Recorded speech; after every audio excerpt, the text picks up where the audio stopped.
Well, lake effect snows continue to impact parts of the Southtowns and the southern tier tonight, and we are here to give you everything you need to know. Good evening once again. I'm Scott Levin. And I'm Kelly Dudzik. Mary Alice has the night off. We have team coverage out in the cold tonight.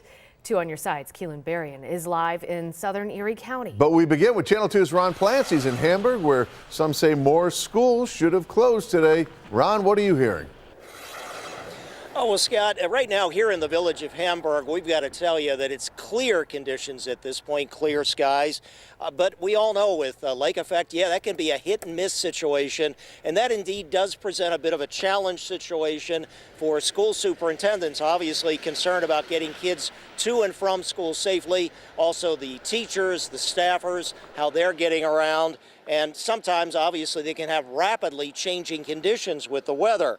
Now, with the conditions actually overnight into this morning, 15 school districts, mostly in the southern tier, were on our WGRZ closing list. And in the immediate Southtowns, you actually had Orchard Park, East Aurora, and the Iroquois districts closing, along with Erie, Boces 2, while others stayed open, including here in Hamburg, as you pointed out. Of course, Orchard Park got hit with over 14 inches and lots of related road issues, so there was a travel advisory in Orchard Park, and part of that is in the Hamburg School District.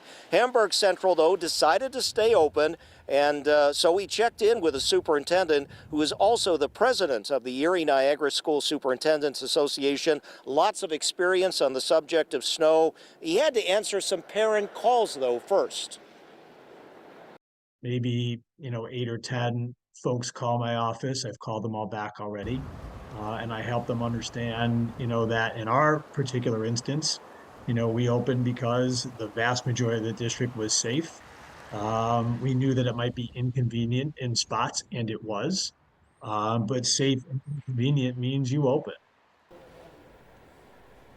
Cordell says he made that decision at about 5:30 this morning. That's when the buses start rolling, and he made it after talking to his transportation chief as well as the DPW, and also sometimes they corroborate with, discuss it also with other superintendents in the area. But again, he decided to keep Hamburg open. He says he also realizes that some of these kids, they really get a hot meal for lunch, and also they get support from school staffers. So he says that's another thing to weigh, but obviously safety is the most important thing, and that was the situation. He thought it was safe to open today.